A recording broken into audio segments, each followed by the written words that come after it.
बिहार के पहले चरण का चुनाव खत्म होते होते एनडीए सरकार में डिप्टी सीएम विजय कुमार सिन्हा ने आरजेडी पर बूथ चोरी का बड़ा आरोप लगा दिया, जिसे नेशनल मीडिया ने सत्ता के पक्ष में भुनाने की कोशिश की। इस पूरे नैरेटिव को लखीसराय जिलाधिकारी ने ही खारिज कर दिया। लखीसराय के डीएम मिथिलेश मिश्र के बयान से साफ हो जाता है, दरअसल ये पूरा मामला स्थानीय विधायक रहे डिप्टी सीएम विजय कुमार सिन्हा के खिलाफ जनता की नाराजगी का था। डीएम ने साफ कहा कि बूथ पर ना तो वोटिंग रुकी और ना ही बूथ चोरी जैसा कोई मामला था। दरअसल विजय कुमार सिन्हा वोटिंग के दौरान जब खेसियारी गांव के बूथ पर जा रहे थे तो गांव के लोगों ने उन्हें वहां जाने से रोक दिया। उनके समर्थकों के साथ गाली गलौज हुई और उनके ऊपर गोबर फेंका गया। डीएम ने बताया कि डिप्टी सीएम को घेर लिए जाने की शिकायत मिलने पर जब हम वहां गए तो डिप्टी सीएम और उनके समर्थक गांव के बाहर मौजूद थे। उन्होंने बताया कि उन्हें अपशब्द कहे गए और गोबर फेंका गया। डीएम ने कहा कि जब हम पहुंचे तो डिप्टी सीएम के खिलाफ नारेबाजी हो रही थी और विरोध खुले तौर पर दिखा। लोगों का विरोध गांव की रोड की बदहाल स्थिति को लेकर था। वे बोले, चूंकि डिप्टी सीएम स्थानीय विधायक हैं इसलिए लोग विकास कार्य न होने से नाराज हैं। इस बूथ पर सुबह भी लोगों ने विरोध किया था, तब एसपी वहां पहुंचे थे। डीएम ने यह भी कहा कि लोकतंत्र में जनता को विरोध करने का अधिकार है, हालांकि वहां कोई पथराव नहीं हुआ। बिहार में 5 साल चली सरकार के डिप्टी सीएम के खिलाफ जनता की ऐसी भारी नाराजगी ने एनडीए नेताओं के माथे पर बल जरूर डाले हैं। हालांकि इस मामले को एनडीए नेता बूथ कैप्चर करने की कोशिश के रूप में ही दर्शाते आए हैं। लखीसराय से गोपाल प्रसाद आर्य की रिपोर्ट। ऐसे ही घटना की जानकारी मिली, हम लोग तुरंत उस बूथ पर चले गए। वह बूथ सुबह से ही सेंसिटिव था। उस बूथ पर पहले भी सुबह में जिला के जो एसपी साहब हैं वो जा चुके थे, पुलिस ऑब्जर्वर मैडम भी वहाँ पर जा चुकी थी। उसके बाद हम लोग जब वहाँ बूथ पर पहुँचे हैं तो देखा कि डिप्टी सीएम का काफिला गांव से बाहर निकल रहा था, लेकिन वो रुके हुए थे वहाँ पे। पथराव की खबर नहीं थी, पथराव नहीं था, बल्कि उनकी गाड़ी के ऊपर गोबर फेंका गया था।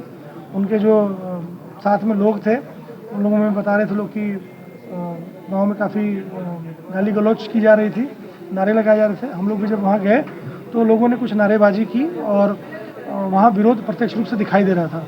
लोगों का विरोध गांव में जो सड़क नहीं बनी हुई थी उसके बारे में था और सड़क की जो बदहाल स्थिति थी उसके बारे में लोग स्थानीय विधायक के नाते उनको दोष दे रहे थे। उनके द्वारा लोगों को स्पष्ट किया जा रहा था कि उस सड़क का टेंडर हो गया है और उस सड़क पर काम होगा, लेकिन लोगों की नाराज़गी थी। लोकतंत्र में लोग अपनी बात रखते हैं, लेकिन हम लोग के समझाने पर जो लोग थे वो सब तितर बितर हो गए। कोई वहाँ गांव में उसके बाद डिप्टी सीएम साहब घूमे भी हैं, उन्होंने लोगों से वोट देने की अपील भी की थी। बूथ पर किसी प्रकार की कोई अशांति नहीं थी, बूथ पर सामान्य रूप से मतदान चल रहा था। हम लोग करीब गांव में 1.5 घंटे तक रुके भी हैं। पुलिस फोर्स भी वहाँ तैनात की गई है, डीआईजी साहब भी वहाँ पे आए हुए थे। बूथ पे लगभग 70% तक मतदान भी हुआ है। मतदान प्रक्रिया को लेकर गांव में किसी प्रकार का कोई विरोध या किसी प्रकार का कोई आक्रोश नहीं था। वह स्थानीय विधायक के प्रति लोगों की नाराज़गी थी जो इस एक अभद्र तरीके से लोगों ने जाहिर किया।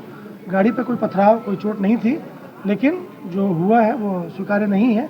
उस संदर्भ में जो सेक्टर मजिस्ट्रेट हैं उनसे बयान प्राप्त किया जा रहा है और जो प्राप्त बयान के आधार पर प्रारंभिक जांच करके आगे कार्रवाई की जाएगी। एफआईआर होने की अभी कोई एफआईआर नहीं हुई है। एक बार उनका रिपोर्ट आ जाता है कि सुबह से क्या घटनाक्रम होता, क्योंकि पूरे समय हम लोगों ने वहाँ पे अलग से फोर्स और मजिस्ट्रेट प्रतिनियुक्त करके रखा था। एक बार रिपोर्ट प्राप्त होने के बाद आगे कार्रवाई करेंगे। नदियामा में भी सर एमएलसी और विजय सिन्हा दोनों मामले सामने पूरी बकझक हुई, गाली गलौज। नदियामा में स्थिति एकदम इसके विपरीत थी। नदियामा गांव में जो स्थानीय हमारे यहाँ के एमएलसी साहब हैं और जो कांग्रेस के प्रत्याशी के समर्थक और उनके साथ के सुजीत जी हैं वो वहाँ पे गए थे।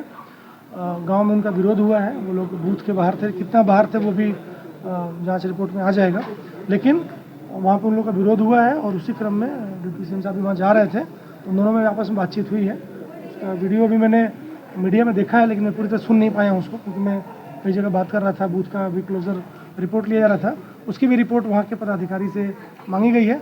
दोनों ही जगह पर सेक्टर पदाधिकारी पहले से तैनात थे, पर्याप्त संख्या में पुलिस फोर्स थी, इसलिए आपस में कोई झड़प हाथापाई नहीं हुई है। लेकिन बूथ की परिसीमा के भीतर यदि किसी प्रकार का मजमा या कोई अवैध कार्रवाई की गई है तो उसके खिलाफ कार्रवाई की जाएगी। दोनों ही मामले में रिपोर्ट की प्रतीक्षा की जा रही है। दोनों ही मामलों का हम लोगों ने स्थल निरीक्षण कर लिया, भौतिक सत्यापन कर लिया। पीसफुल पोलिंग सभी जगह चल रही है, पीसफुल। और दोनों ही मामले जो बूथ का परिसर है, जो कैंपस है, उसके बाहर हुआ है, इसलिए इसमें रिपोर्ट की मांग की गई है। अब तक कितने मतदान हुए हैं सर, कितना प्रतिशत? जिला में अभी तक जो अंतिम सूचना प्राप्त हो रही है, हम लोग को करीब लगभग 60% के आसपास मतदान संपन्न हो चुका है। अंतिम आंकड़े आने पर आपके साथ रिपोर्ट शेयर की गई।